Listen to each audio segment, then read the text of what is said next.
Evangelho, segundo escreveu apóstolo e evangelista João, Yohanan era o seu nome.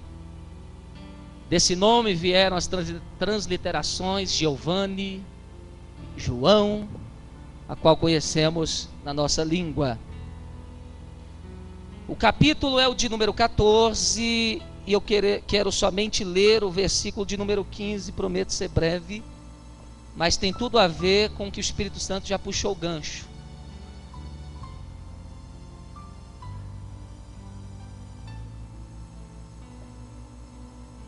João capítulo 14, verso 15. Os que encontraram de pé, glorificando, exaltando a Deus, como sinal de que você encontrou a chave da sua vitória.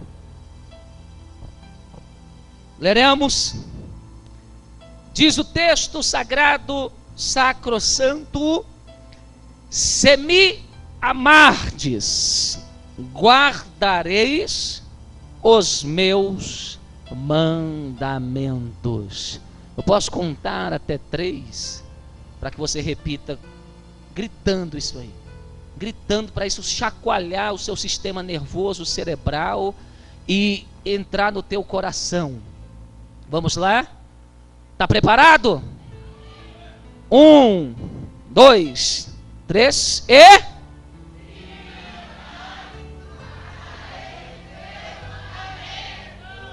Mais uma vez.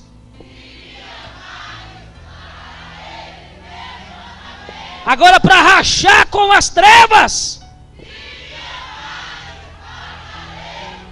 Aleluia. Glória a Deus. Oremos. Senhor Deus querido, nós estamos entrando agora na sua santa palavra. Papai querido, me usa como instrumento com humildade, porque o meu objetivo aqui, Senhor, é edificar, é abrir olhos, é ensinar, ó Deus, é levar este povo para junto da Tua presença, é levar esse povo a mais perto de Ti. E se tem gente que quer estar perto de Ti, porque eu já sinto uma glória aqui tremenda, que o Senhor comece a tocar neles, eles comecem a sentir o mesmo sentimento que eu estou sentindo aqui, um sentimento de amor, de saudade, de desejo de estar em Tua presença, ó Deus. Realiza esse desejo hoje, porque sairemos daqui edificados para a Tua glória. E se você acredita nisso, só os batizados com o Espírito Santo comecem a falar em mistério.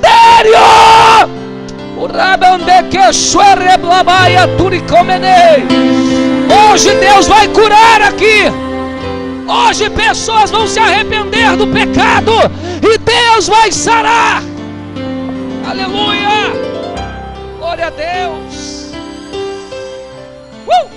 Se assente no seu lugar.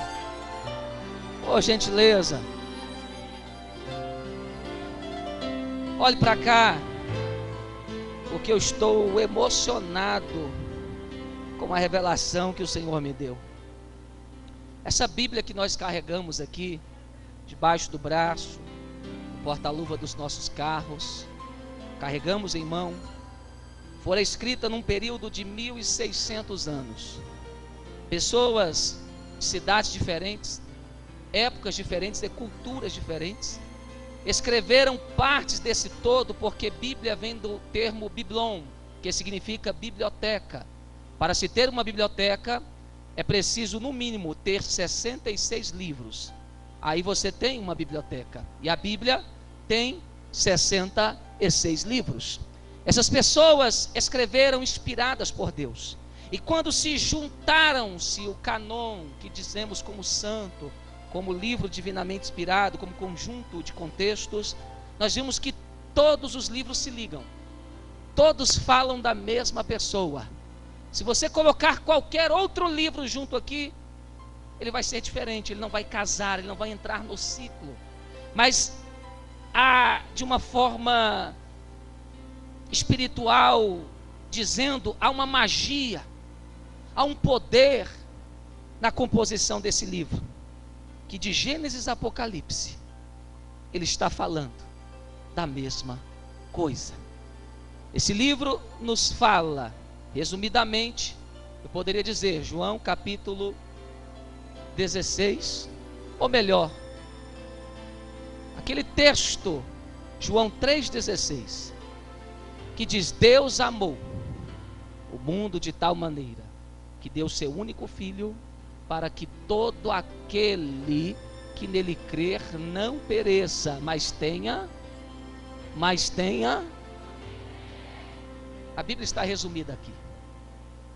Se entendermos que Jesus é o autor da nossa salvação, Ele é o Filho de Deus, e Ele pode nos remir dos nossos pecados, nós entendemos praticamente toda a Bíblia.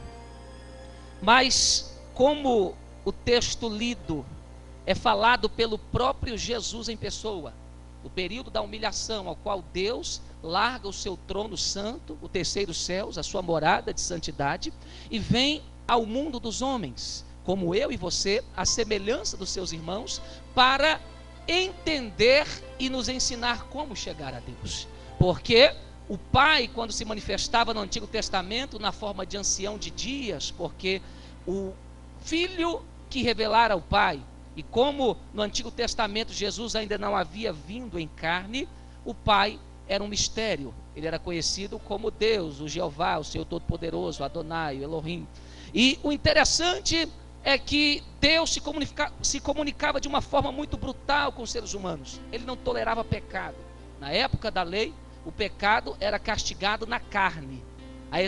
A execução do juízo sobre o pecador era na sua própria carne, chicotadas, mortes e outras coisas mais. E quando Jesus vem e traz a revelação de que Deus é Pai, e que todo pai ama seus filhos, e quer que seus filhos sejam obedientes a eles, nós entramos num período chamado graça, uma das dispensações da Bíblia, que o juízo, o executar do juízo sobre o pecador é na alma, não na carne.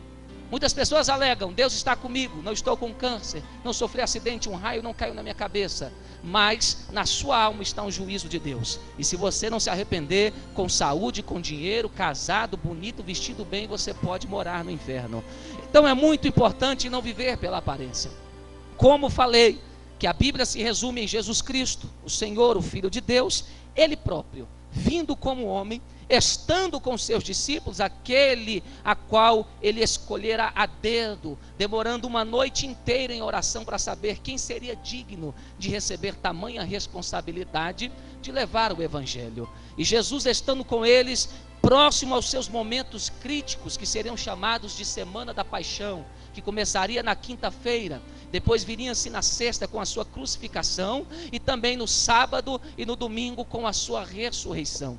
Quando Jesus está próximo a esse momento, ele começa a proferir palavras inspiradas, palavras emocionantes, palavras cujo sentimento era de que alguém que estava se despedindo de outro. É como se ele estivesse dizendo: o que eu estou falando tem um pesar, porque eu estou a ponto de ir para um lugar que vocês não podem ir. Vocês não me verão mais durante algum tempo, porque essa nossa koinonia, esse momento que vivemos nesses 3 anos de ministério, onde vocês viram mortos sendo ressuscitados, leprosos sendo curados, cegos tendo de volta as suas vistas, e outras coisas e outras maravilhas mais, vocês cujo viram-me andar sobre as águas, fazendo coisas sobrenaturais, levitando sobre o monte, se transfigurando em forma de luz, essas coisas foram nesse tempo. De agora em diante as coisas vão ser diferentes. Vocês vão ter que aprender a andar sozinhos, vocês vão ter que aprender a guardar tudo que eu ensinei, porque eu não vou estar mais com vocês em pessoa, dizendo: é assim, não é assim, Pedro, você está errado, João, tenha calma.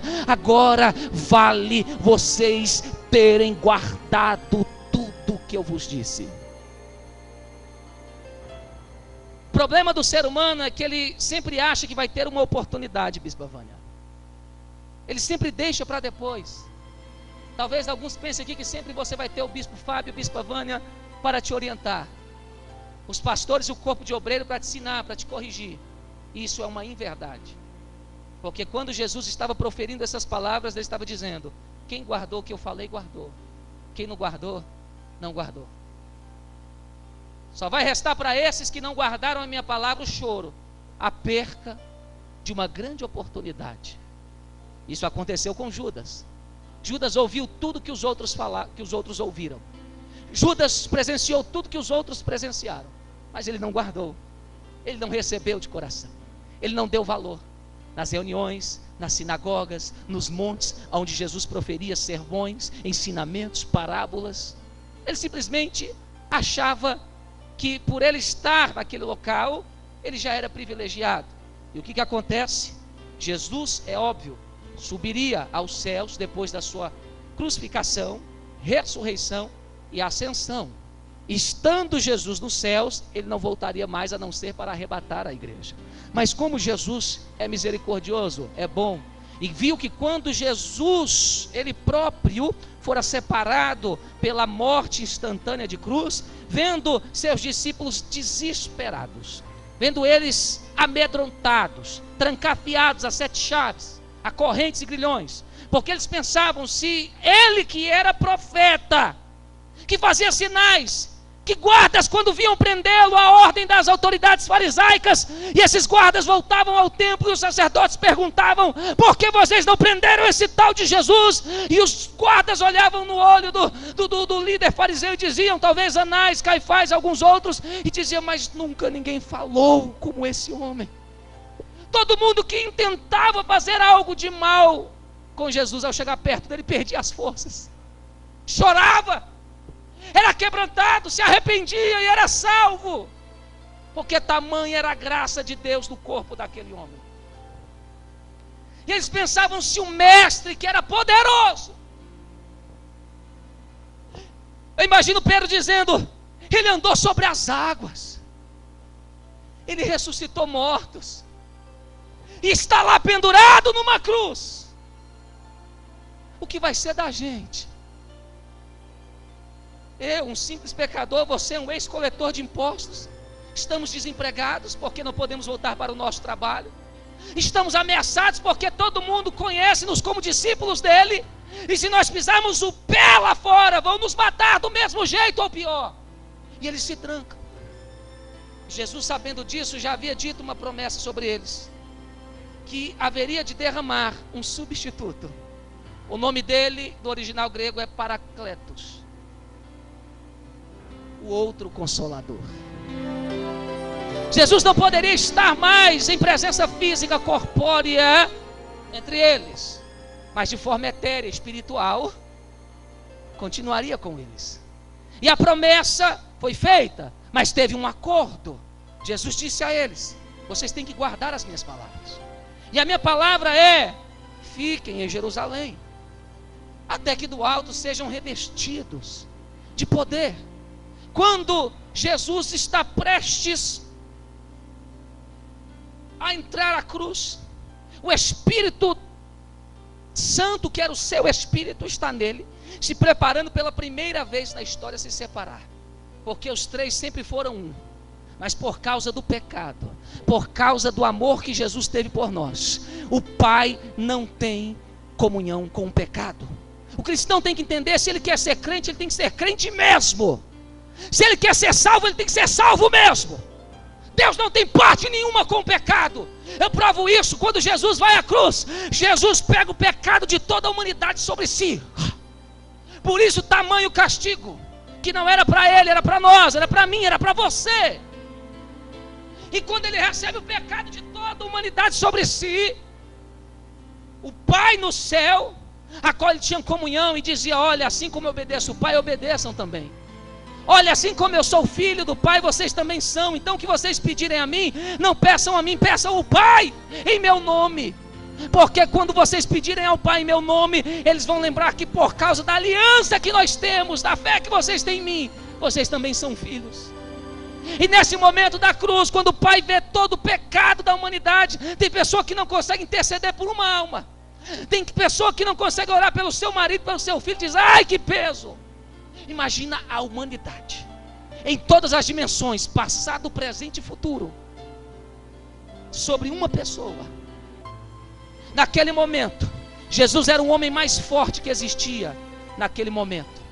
Para suportar a cruz e tamanho o juízo, ele tinha que ser muito forte, acostumado a levar madeira, peso, construir. Ele tinha uma saúde impecável. E quando Jesus está sobre o madeiro, que ele olha para cima, porque como homem ele sentiu dor, a sua personalidade sofreu. Ele vê o pai de costas.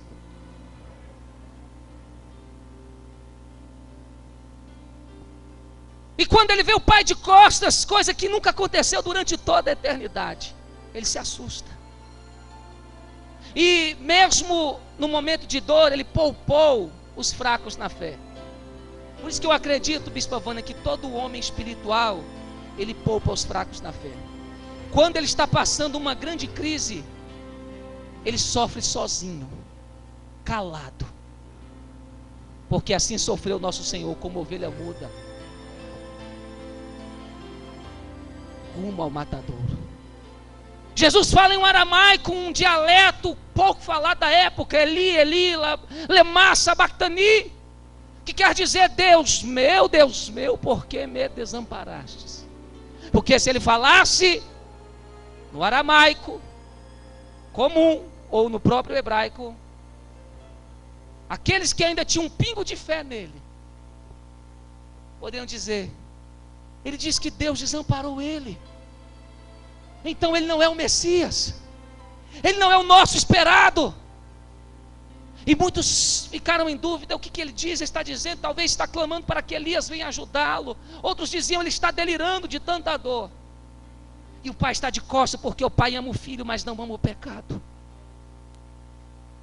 E o Espírito Santo só tinha agora o Filho e o Espírito Santo. E quando chega o momento que ele inspira, o Espírito sai, a divindade se desmembra, o Espírito sobe aos céus, e a alma de Jesus desce ao Hades. E depois do terceiro dia, quando eles se reencontram, se reúnem, Jesus aparece para Maria Madalena de uma forma tão linda, porque ela o vê como jardineiro. A história judaica tem massacrado as mulheres desde a época do pecado, porque a cultura judaica é tão machista. Será que você nunca percebeu isso? Tudo é no masculino, tudo é no artigo definido masculino. Nós vemos sempre homens levando o nome acima e antes da mulher. Por quê? Porque eles entenderam que Eva foi a responsável. Eva que levou o pecado para o seu marido e para toda a humanidade. Quando havia rituais fúnebres em Israel, alguém morria, as mulheres levavam o início da caravana, porque toda vez que alguém morria, os judeus diziam: foi Eva que trouxe a morte. Ela nos tirou do jardim do Éden. Foi ela a culpada da desgraça que vivemos nessa terra. E o que eu acho lindo é que quando Jesus ressuscita, Maria Madalena, ao ver o sepulcro vazio, está desesperada. Ela olha para o lado e vê ali um hortelão, um jardineiro no jardim.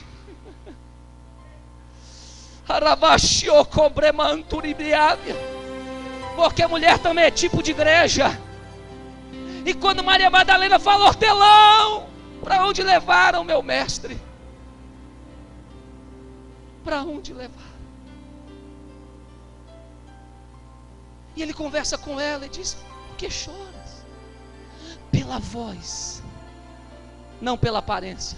Tem religiões que colocam a aparência de um Jesus na sua parede, aparência de deuses esculpidos, mas Deus é a palavra.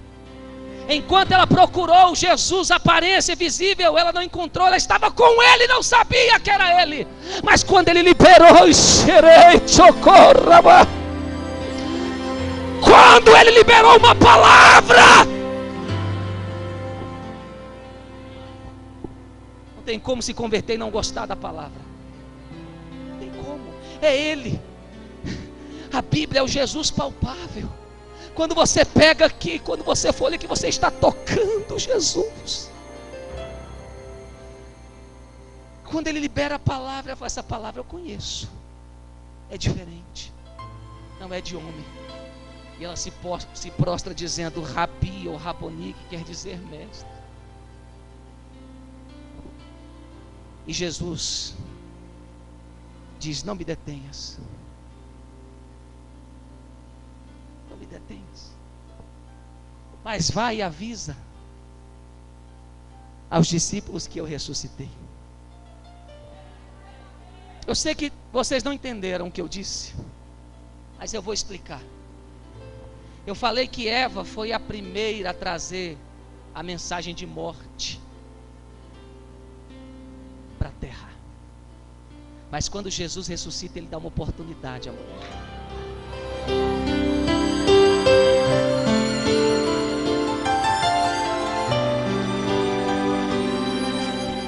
Aleluia! Ele diz: Maria Madalena, chega de ser conhecida como aquela que leva a morte. A partir de hoje você vai levar vida. Como assim, Senhor? Você vai pregar para todo mundo que eu ressuscitei, que eu sou o autor da sua salvação e de todos aqueles que creem no meu nome. E se tem alguém que crê nele, adora!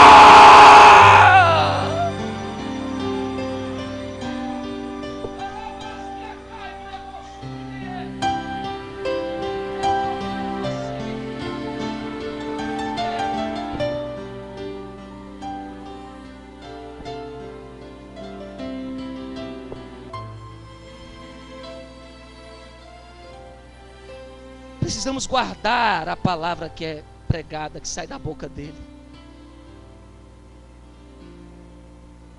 Ele falou algo muito forte antes desses momentos que eu preguei, antes da sua cruz, ressurreição, ascensão e envio do Espírito Santo, para ser para nós hoje o que ele foi para os discípulos, para ser para os discípulos o que ele também foi no período que estava em carne e osso. Eu louvo a obra de Jesus porque o Espírito Santo já veio a essa terra e ninguém o quis. Ele voltou para o trono e o Pai o enviou de novo, ninguém o quis, ele só achou um. Porque a pombinha com um ramo de oliveira voltando é Jesus subindo no céu, o único que Jesus, o único corpo que o Espírito Santo achou morada. Porque os homens não querem a Deus. Os homens não querem o autor da vida. Nós queremos o que o mundo nos oferece, o que os nossos olhos veem, o que nossa carne deseja. Em tudo isso, João também diz nas suas cartas que aonde há concupiscência dos olhos, soberba da vida e os desejos inflamáveis da carne, não há o amor de Deus aí. Eu não sei como é que pessoas vão para a igreja para arrumar namorado, arrumar casamento, para destruir a vida de alguém que está tentando se levantar. Ele só pediu uma coisa: que a igreja guardasse os seus mandamentos. E a gente nem para isso mais estamos prestando.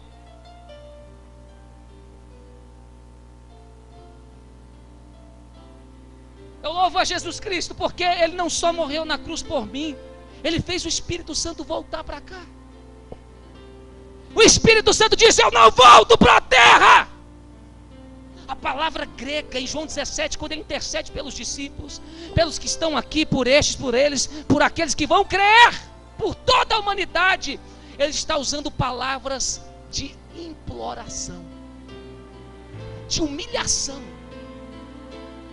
para que o Espírito Santo viesse substituí-lo. Ele dizia: olha, eu tenho que subir, eu tenho que passar pela cruz, porque senão você não desce. E o Espírito Santo, mesmo sem querer, dizia: eu tenho que descer, senão você não sobe. E ele implorou para o Espírito Santo vir para cá. E hoje eu entendo porque o Espírito Santo não queria vir para cá. Porque ele sofre o que ele sempre sofreu: falta de companhia e de amizade dos homens. O Espírito Santo dizia: eu estou muito bem aqui em meus querubins, Aqui eu mando, eles obedecem. Aqui a gente é junto, a gente tem comunhão. Mas lá na terra, só vão me procurar na hora do aperto, na hora que a doença chega. Aí Jesus pediu, e o filho é herdeiro, e os três são um. Não pode haver desarmonia. A alma do Pai veio esporadicamente nessa terra. A alma do Filho aguentou 33 anos de muita dor. Mas o Espírito Santo, ele é a alma, é a personalidade da divindade mais sublime, porque já tem mais de 2000 anos que ele está aqui. Ele sofre vendo as pessoas morrendo, pecando, se matando, se drogando, esquecendo de Deus, perdendo a fé. Mas ele está aqui. Porque Jesus disse: Espírito Santo, tu vais só sair dessa terra para baixo. Recai-te, ó prolaço.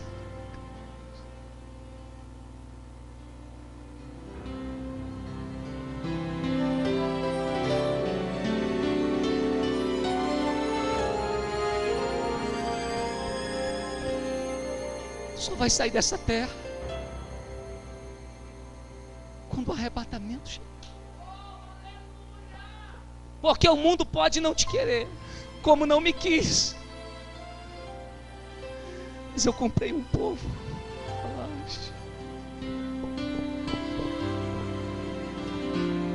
com o meu sangue. Esses vão te querer, Espírito Santo. Todos os dias, todas as horas, eles vão te querer, Espírito Santo. Eles vão pedir para que o Senhor more neles.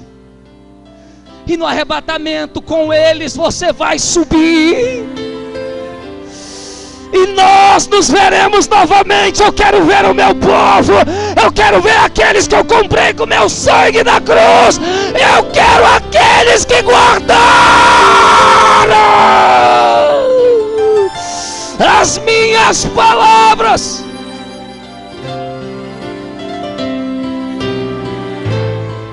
Ai, que deve ser.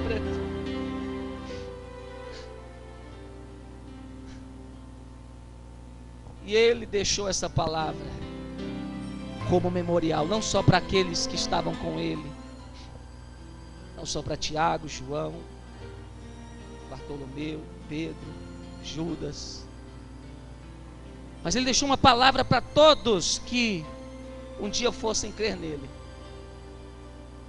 Essa palavra diz: se me amardes, guardarei os meus mandamentos. Não tem nada com que a gente gosta. O brasileiro gosta de movimento, de muito barulho, para dar sinal de que a pessoa é espiritual. Jesus não está falando disso. Jesus está dizendo: se realmente você me ama, você guarda os meus mandamentos. Quando nós pecamos, inventamos desculpas esfarrapadas, dizendo que a carne foi mais forte, que eu estava com problemas dentro de casa e outras coisas que todo homem sabe fazer, que aprendeu com Adão. Porque a serpente jogou a culpa para Eva, Eva jogou para Adão, Adão jogou para Eva. E a gente tem essa mania de culpar os outros pela nossa irresponsabilidade. E quando nós não guardamos os mandamentos, aceitamos que a tentação se torne prática na nossa vida, nós estamos declarando de uma forma bem expressível diante dos céus e dos anjos: Jesus, nós não te amamos. Nós não o amamos, porque não guardamos os seus mandamentos.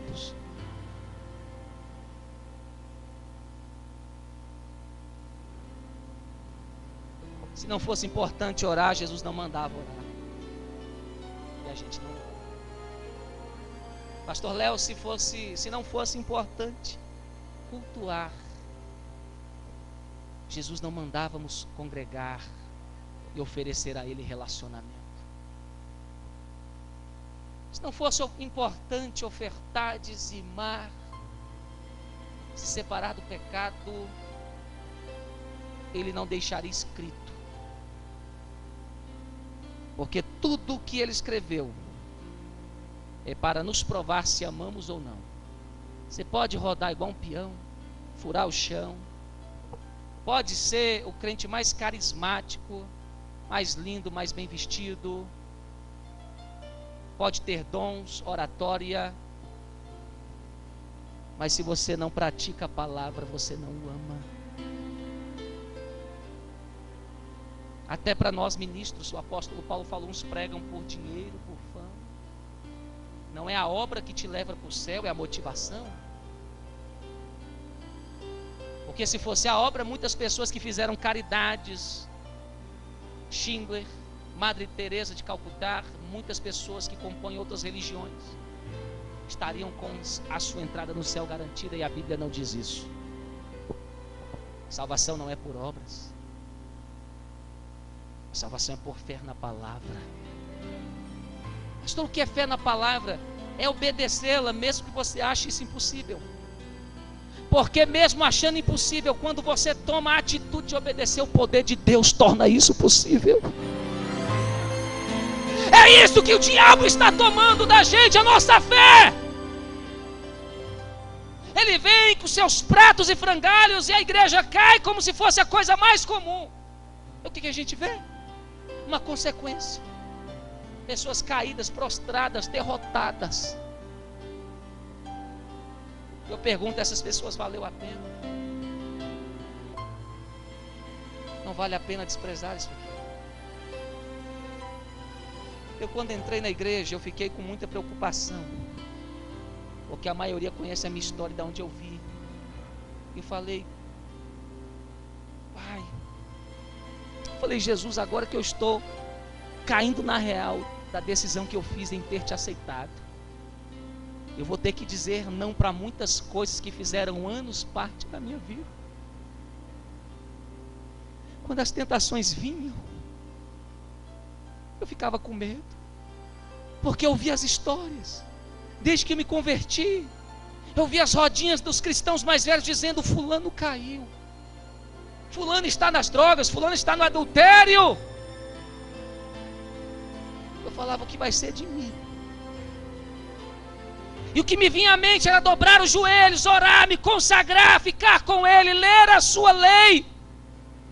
E quando eu lia coisas que pareciam para mim impossíveis de se praticar, o próprio Deus colocava fé no meu coração. Quando eu lia não prostituais, eu sentia uma voz dizendo, você não vai mais prostituir. Quando eu lia as palavras que exortavam sobre o pecado, eu ouvia a voz de Deus dizendo para mim, a voz de Deus, você já conseguiu. O erro é que tem gente que nem tenta, nem se esforça, se entrega.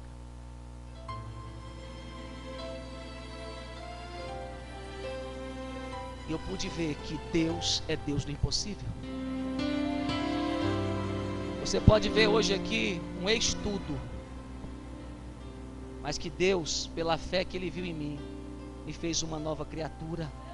E hoje eu posso dizer para todo mundo ouvir, eu sou santo em Cristo Jesus, fui santificado por Ele, o pecado não faz mais parte da minha vida, os meus olhos estão na luz, a minha carne está mortificada como Ele foi na cruz, e o meu espírito está ligado ao Espírito Santo, e a minha sede é de santidade, é de adoração, é de louvor, é de glória, é de honra a Ele, a Ele, a Ele.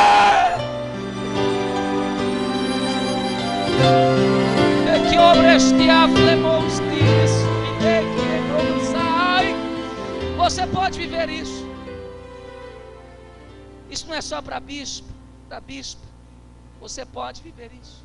Aliás, deveria viver, no mínimo, viver o Evangelho. Eu encerro aqui com essa reflexão. Nós seremos somente ouvintes da palavra todo esse tempo? Ou guardaremos os mandamentos?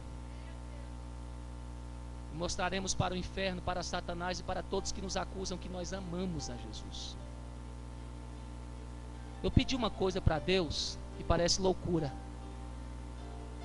Nem para minha esposa eu contei essa oração. Eu falei: Pai, eu estou cansado de aparência. As pessoas hoje só têm aparência. Tem aparência de vaso, aparência de que tem chamada, você confia, elas te traem. Eu falei: Deus, eu não quero ter aparência de crente. Eu comecei a mudar algumas peças do meu guarda-roupa. E eu estava torcendo para que isso fosse um plano de Deus para a minha vida. E Deus usou uma pessoa, mesmo sem ela saber, para me confirmar isso. Não estou dizendo que você tem que fazer o mesmo. Estou falando que você não tem que parecer como cristão. Temos que ter. Mas você entende o que eu estou falando, questão de usos e costumes. Uma pessoa olhou assim para mim: é engraçado, você é pastor, mas você não parece muito os pastores. Fulano já parece aqueles pastores da Assembleia, aquela coisa.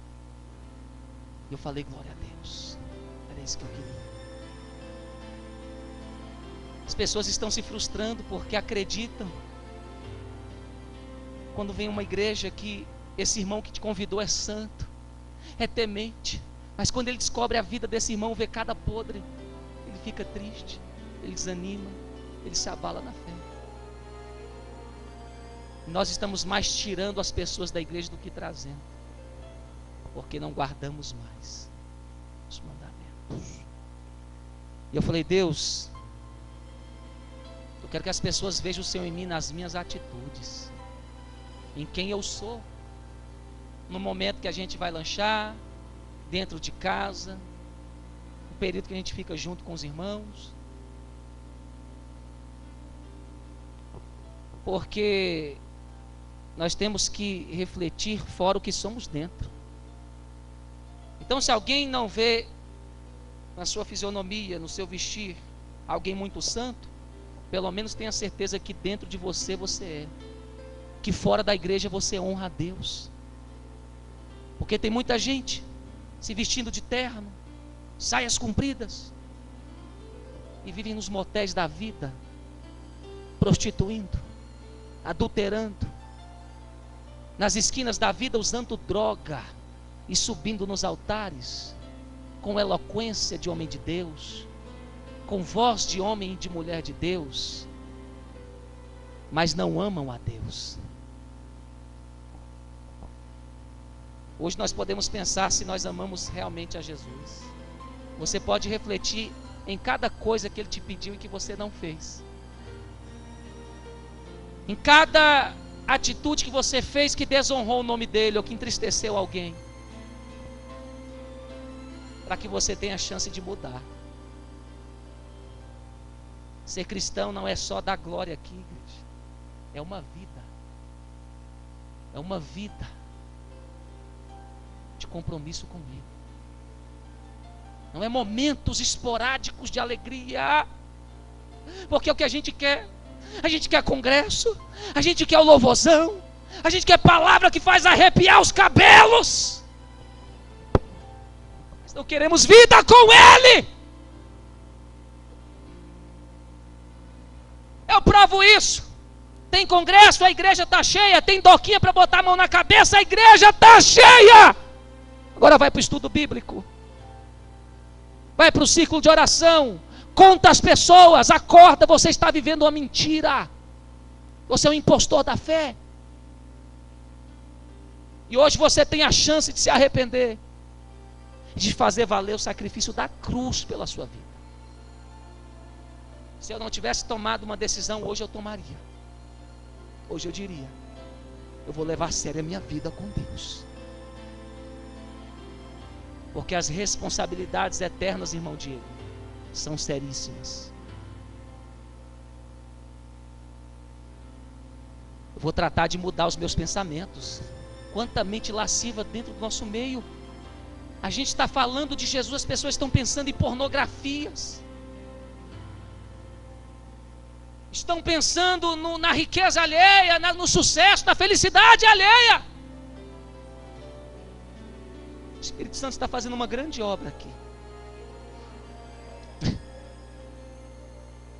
E você pode perguntar para você mesmo: você ama Jesus? Você pode dizer aqui diante da congregação, diante dos anjos e diante dele: eu amo Jesus. Porque se você é sensato e sincero, muitas pessoas vão se calar nesse momento, porque terão que reconhecer que não amam, porque não guardam seus mandamentos, não guardam a sua palavra. A gente que é líder é tão bom. Missão dada é missão cumprida. É tão bom quando você fala para o obreiro: é isso que eu quero, e ele cumpre. Quando você fala para um discípulo: é isso que eu quero que você faça, tal dia ele faz. E quando alguém não obedece o que você manda, você fica com raiva, você se chateia.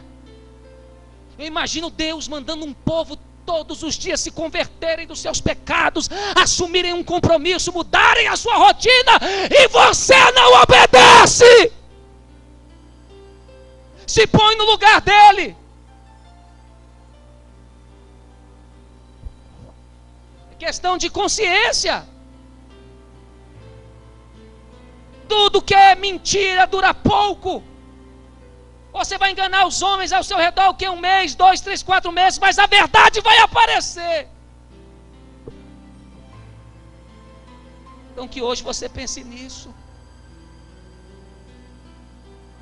Isso aqui é uma extensão do céu. Independente de placa, no dia que a trombeta tocar, independente do campo que você congrega, se você o ama, você vai o vê-lo novamente. Mas se você não ama, terá que sofrer por toda a eternidade a dor da condenação eterna.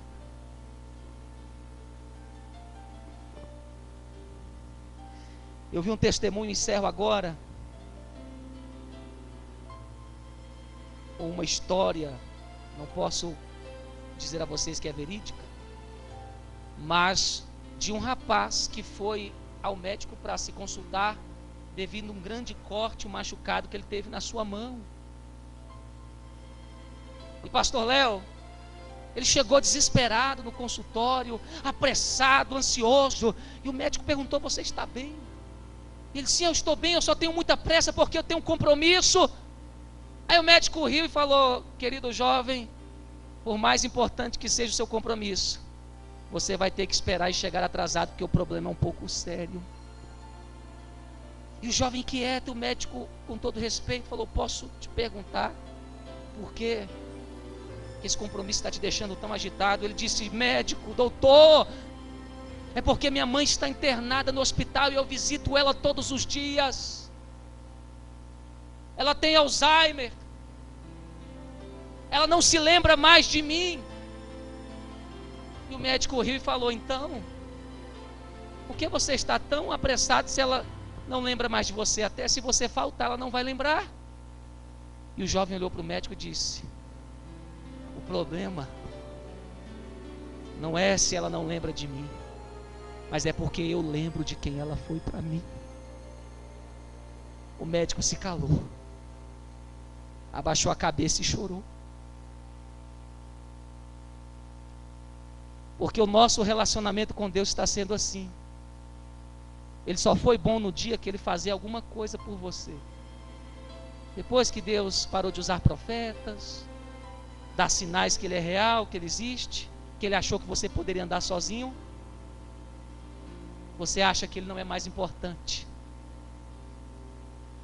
Mas o verdadeiro cristão que guarda os mandamentos sabe: ainda que Deus não faça nada de miraculoso por mim, todos os dias eu me lembrarei dele, porque eu sei o que ele fez por mim. Se coloque de pé.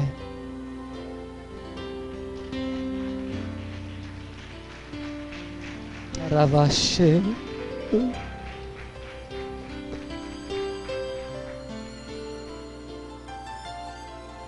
Então entenda, querido, a voz de Deus é a voz do seu pastor. Ele não vai descer na terra, seu pastor não está caçando encrenca com você, não quer ir para o fight, para o ringue. Ele só está te dando a oportunidade de você amar a Deus. Ah, o pastor não ora mais por mim, é porque Deus está querendo ensinar que você, sacerdote, que é você que tem que dobrar o joelho, entender que a vitória vai vir quando você se dedicar a buscar, não outro. Pastor, só bate na minha vida, é porque Deus está vendo que você está seguindo o caminho do erro.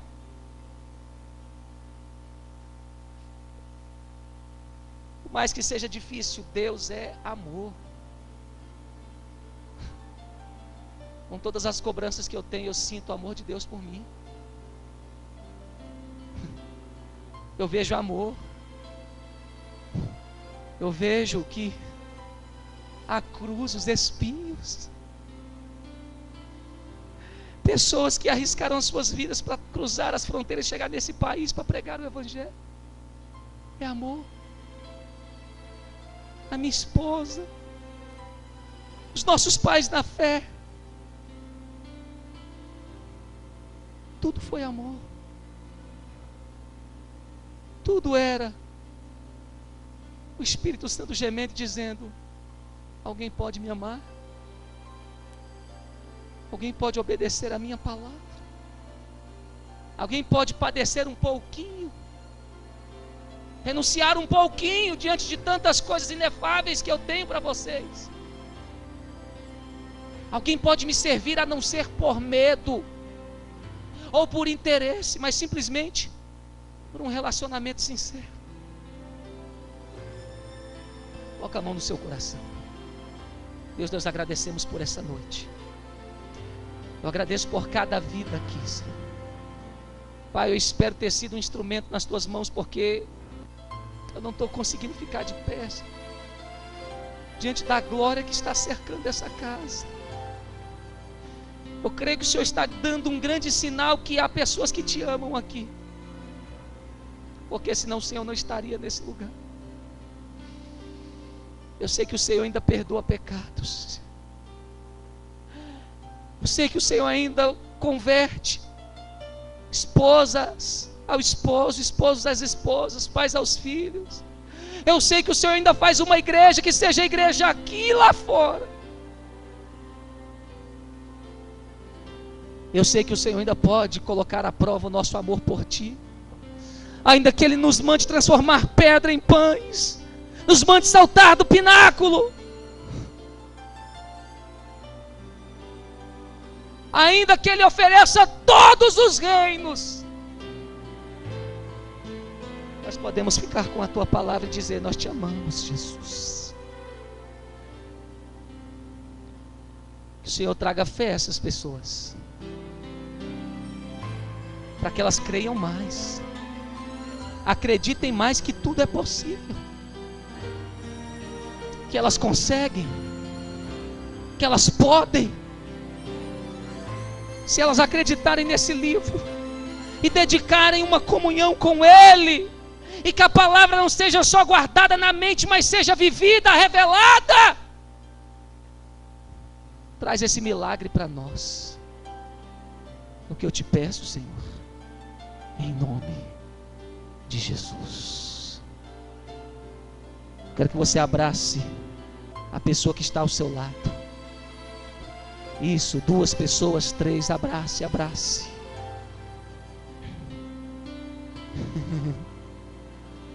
Quero que você sinta o amor de Deus